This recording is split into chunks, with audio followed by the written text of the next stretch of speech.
On January 30th, the day after the announcement of the deployment of military force in Eastern Europe, British Foreign Secretary Liz Truss told the BBC that his country was planning to extend the blockade on Russia in the event of an attack on Ukraine, under which various Russian financial and energy companies will also be.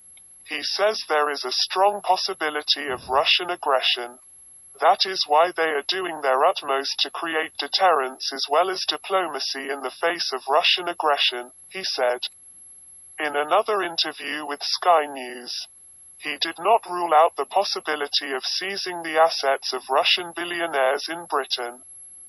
The Washington Post says Ukrainian President Vladimir Zelensky is not as sure about the Russian attack as the United States and Britain are.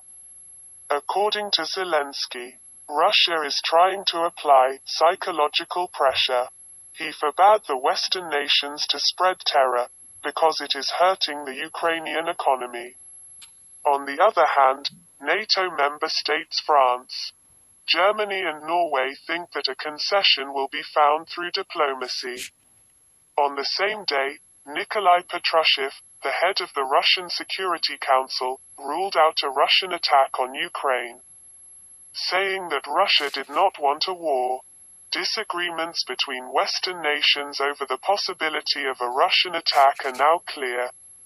Among the West, only the United States and Britain have ordered the evacuation of the families of their embassy officials in Ukraine. Britain's exit from the EU in the midst of NATO is quite different from the rest of Europe.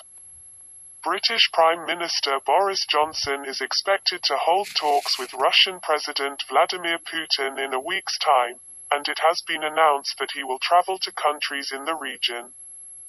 Foreign Minister Truss will also visit Russia and Ukraine.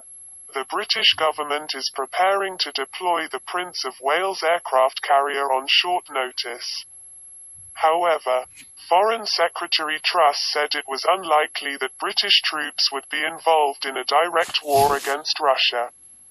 They have trained 20,000 Ukrainian troops in counter-attacks, provided anti-tank missiles, and assisted the country's navy. There are currently 900 British troops in Eastern Europe, 150 in Poland and 100 in Ukraine for training.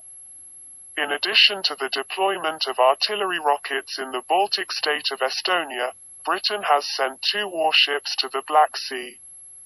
British warplanes have been sent to secure the airspace of Romania and Bulgaria. Prime Minister Johnson says the decision to deploy additional troops to Eastern Europe is aimed at keeping Britain's commitment to the Nordic and Baltic allies. Canada is on the same page as Britain. Both countries want to stand up to Russia in upholding international law. In other words, Canada, like Britain, is pursuing Western interests, not national interests. Although Europe is divided, there is considerable support for Ukraine in Canada. Justin Trudeau's Liberal government in Canada is providing training assistance to Ukraine, even if it does not provide arms. On January 26, Prime Minister Trudeau announced that 60 more people would soon join the 200 Canadian troops serving as trainers in Ukraine under Operation Unifier. He said after a meeting with his cabinet that the number of troops could go up to 400. The Government of Canada is providing Ukraine with bulletproof jackets, metal detectors, thermal binoculars, laser range finders, surveillance technology and medical equipment. The Canadian Electronic Intelligence Agency, the communications security establishment, is also providing electronic and cybersecurity assistance to Ukraine. The value of these grants is approximately $200 million. In addition to providing $39 million in humanitarian assistance and $94 million in loans to Ukraine, Canada has also increased diplomatic assistance. Canada's CBC News reports that so far the United States and Britain, as well as the small Baltic states of Lithuania, Latvia and Estonia, have provided arms to Ukraine. Opposition Conservatives have been pushing for Ukraine to be given arms. They also demanded that the government of former Prime Minister Stephen Harper, which had been providing satellite imagery to Ukraine since 2014, resume its assistance. The Ukrainian World Congress, a body representing 1.3 million Ukrainians living in Canada, is also lobbying for arms.